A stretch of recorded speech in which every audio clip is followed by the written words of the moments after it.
นี่ไงลอยคอไล่สดว่ะเมื่อกี้ข้าดูข้าตาหรอมั้งจะว่าหลายมั้งหรอมันรัดก็มันนี่น่ะมีตัวมันรัดกระปองกระเปียน่ะมันนี่ว่าโคราชนี่ดังรายการเนี่ยนะอันเขาเขียวไว้ว่าเขาอันว่าเอามือลำยีโคราชเนอะลำจีนั่นที่ว่าโคราชนี่ก็ลืมก้นวานออกเชียงๆแล้วมือกลางหมักไว้ในวานว่าด้วยมันลาด้วยมันเจอลายมันอีเฮือนั่นกลางหมักไว้ในมันตามคลองหมูจะเนี่ยปันก้นวานกลางอะไรวะถ้าอยู่ในเฮือนวะด้วยมันลาด้วยเลยยุ่มมันวะนั่นพวกพายุงเงื้อนั่นไอ้ลอยคอไอ้มึงไอ้ลอยคอมึงห้ามนั่นก็ถามมาด้วยรู้มันนำมาmở xuống thảm vào đây mở xuống cái này hắn làมันขัดหูขัดตาหลังลัดกว่ามันหาว่าอย่างเนาะ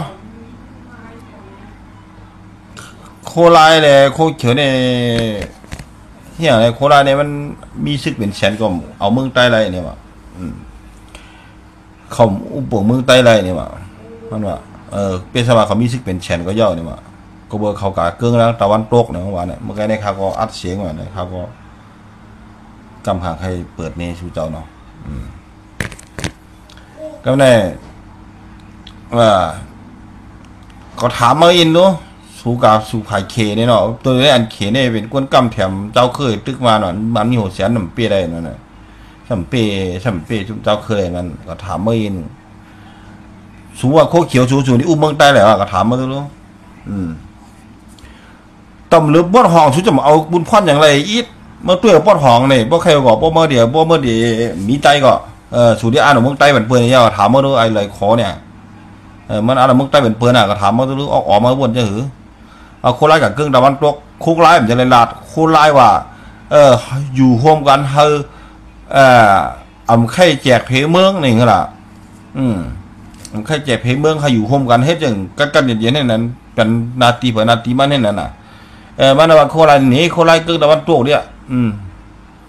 มันบ้วนว่าอันปอดห้องเขาเลยเป็นหือแหวนเขากระปุกมาเนี่ยเขายำเขียนตัวเขาไต้ดันก็แม่กันนี่กุนเมืองวันนี้ปอดห้องนะครับกุนเมืองกับเฮ็ดซึกว่าอังวาเมืองกันเนี่ย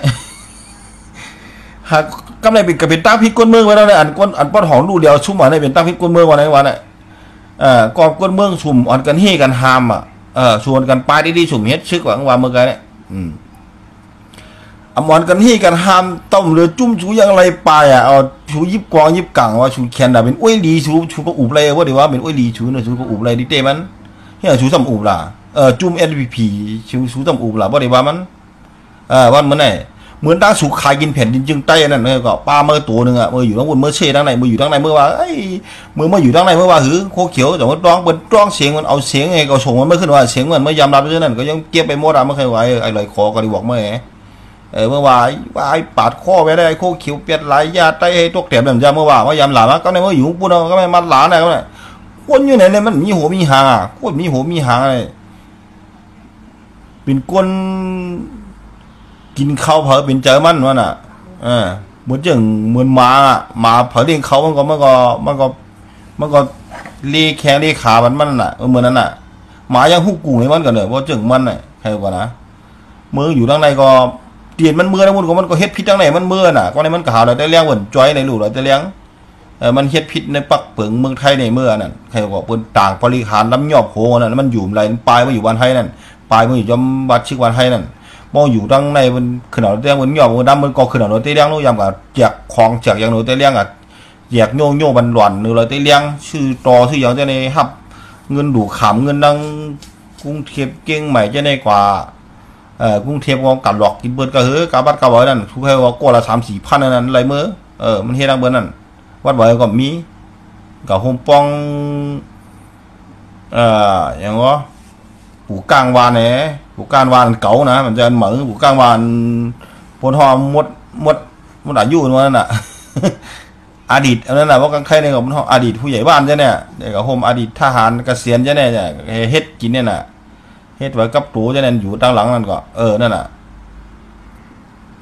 ก็ไม่มันเมื่อเกาก็ไม่เมื่อที่ล่ะเนี่ยมันเกามันหยุ่มอะไรกันมันไปเมื่อวันให้ก็ได้บอกในสูเมื่อตามันก็ชี้ชื่อวันให้ชื่อว่าชื่ออย่างหูอะไรตาเขาผมขี่มาใหญ่เมืองไทยก็ไม่มาอยู่เมืองไทยว่าชื่อเขาไล่เมืองกลางหมักว่าปันคนเมืองกลางอะไรว่าเนี่ยนะกวนชึกโคลาอยู่ดังปลายกามาเป็นหลายชิปีเมืองกวนดังปอดจานในหมากตอนเตียกไอตีว่าชูเมื่อก็ได้ลาดในเมื่อหูมันเงยกวนเมืองเลยหูหนวกตาวอดเราก็ได้ลาดในเมื่อเขาเนี่ยกวนดังปูดนั่นแหละไม่เคยว่าก็ลาดในเมื่อน้ำตอนดังน้ำชงน้ำฉ่ำกิงคำกิงตองนาทรงนาชาจะในเป็นตีอยู่เก่าเนี่ยก็ได้บอกเมื่อม่วมหูก็ก็หูหัวอ่ะก็เลยเป็นกันเลยซึกเดี๋ยวมือเรามือกวนอ่ะอยู่มาทั้งหมดเนี่ยซึกวัดจานเนี่ยเดี๋ยวมือขุดกิ้งกิ้งสั่งเที่ยวเขาซึกสั่งเที่ยวตาบมาดีลอยกิ่งจับจะได้ก็ได้เป็นกลวดในมือนั้นไม่เคยก็หูมัวอ่ะตึกมาปียาวข้าวหัวทั้งหมดมือเทียบสิเทียบอย่างนั้นวัดจานอะไรจุ่มชูเด้อเอางำเย็นนั่นมือตั้งมันอ่ะจูมาโฮมชูจำโฮมวันมือนั้นเราชูด้วยกับโฮมมาเนี่ยชูมาเนรังพิดว่าจำมันคนอะไรจำมันมีจุ่มชูนี่ก็ใครก็แต่โฮมมันมันดังบอลหองหันนู้นมาเราดีขับเตอมาใจตึกใจสูตึกเช่นนั้นเนี่ยเปิดหันตั้งเมืองอ่ะเมื่อไรห้วนก็เปิดหันตั้งเมืองอ่ะโบราณความโบราณเท่านั้นอันลองเป็นเต้มันใหญ่มาใส่นี่ใส่ไปนี่ใส่ตั้งพิษใส่เบิ้ลดีๆลาเท่าเป็นลองเต้มันโบราณความเนี่ยไปขรุขัดตาของหูไปอย่างหูกวนห่อในโบราณความเลือกภายแล้วภายหนึ่งจะมากล่าววุ่นเชี่ยทั้งในกว่าทั้งในเชี่ยทั้งวุ่นเป็นก้นหุ่มหางในไม่เคยก็วันเมื่อในเมื่อนี้คนเมืองปวดห่องนะครับเนี่ยเห็นว่าคนเมืองปวดห่องใจหามอ่ะมือโคไลโคเขียวตึกกันนั่นก็เนี่ยมันปวดห่องมันเหลียวว่าเราโลมันจ่าลาดยาวหนาก็ไหนมันอันนี้คนเมืองอะไรก็ไหนอันนี้คนเมืองปวดห่องว่าใจหามอ่ะซ้ำไปกับที่ฉันมาให้ชื่อของลาดเมืองไกลในทางกำนะ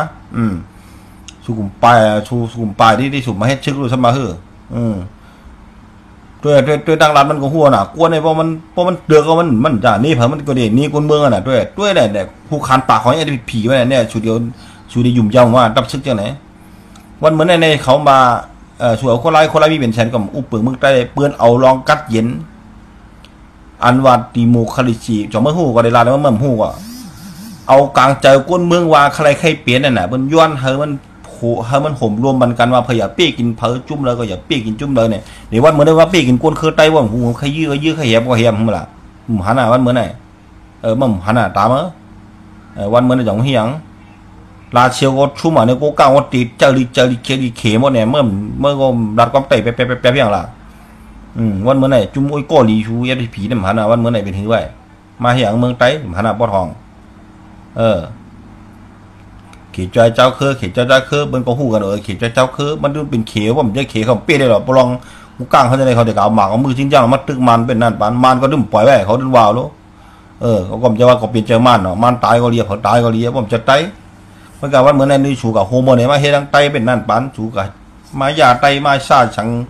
ป้อเหลียวชิงว่าปัดตึกกันเฮิงเป๊ะๆบางเตียงจุ่มสูเนี่ยใครมาหาป่วยว่าเป็นจ้าเป็นเหมือนบึกเรื่องเฮ็ดดังชื่อคือเจ้าเก่าในมันจะก้นดีหรอก้นไหนก็เลยร้านนี้เมื่อถ่อมความมาในไอ้เลยขอไอ้โหมหางอะไรเมื่อกลางแล้วเมื่อตอนที่โคตรวันให้มันกว้างอะไรล่ะเราเลี้ยวไหนก็หูเมื่อกว้างแล้วก็เป็นตื้นหมายหูไว้ก็ดำบุญอ่ะย้อนไปเมื่อเรื่องอ่ะเมื่อรัดความมันจะลองเต้มันอ่ะมันโยมันรัดความกะของกะเปียน่ะเมื่อกว้างอะไรก็มันก็ดื้นหยาบเดี๋ยวมันเช่มันนี่อย่างหรอบนเมื่อหลัดความเนี่ยมันหลัดความเลยให้มันเป็นลองเต้มันเอาลองเต้มาลาดอย่าไปกันนี่กันอันนั้นอันไหนก็เหมือนจะเป็นอย่างอยู่เมืองไทยจะเมื่อก็อยู่เมืองไทยอันตาเมื่อเปียดกินเรียนกินมื่นคนไต้เป็นกระหือลายหมื่นลายแสนเมื่อเฮ็ดดังคนไต้มากระหือ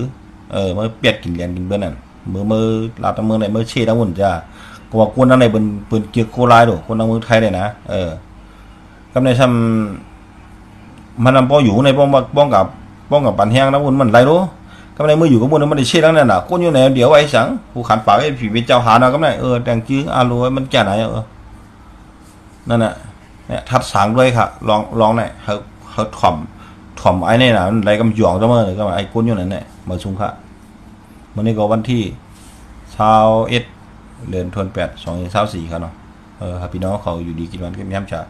มันหันเอามันขดุขัดตาอ่ะมีเสียงเนี่ยนะคาดิเปิดนี่ก็แล้วมันก็เอากำเดว่าคาวาตีวาเลน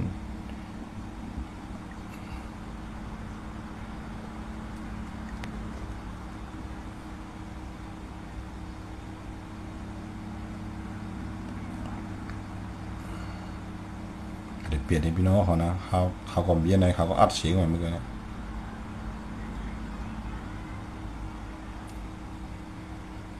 ไหนก็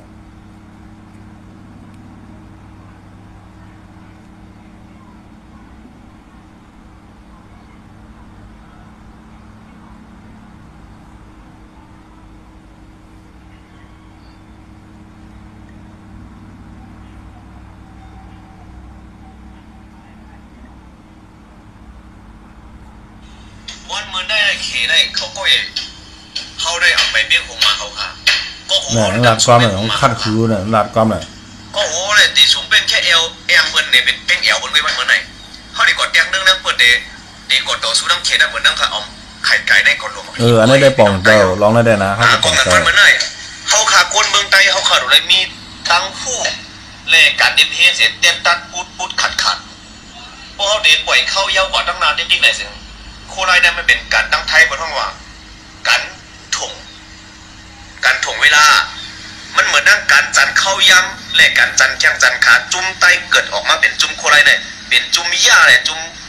จันแข้งจันขาการลุกขึ้นเอาขึ้นเมืองจึงไตขาโอ้ยพี่น้องคนเมืองไตเอาเรียบเรียงตัวเลย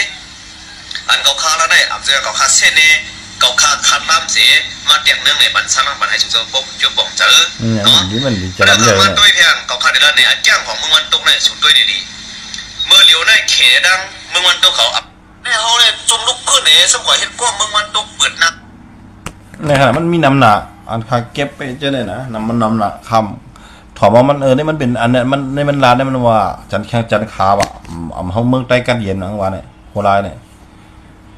สูวันเหมือนในสูลำตึกลำยืดที่ในสูคือเมืองใต้กันเย็นอ่ะสูเฮียอะไรเมืองใต้เชื้อสานะเหมือนเนี่ยสูเฮียในน้ำบ่อถอนน้ำบ่อขึ้นสั่งเรียวเปรี้ยหมดเหรอพอเฮียอันนั้น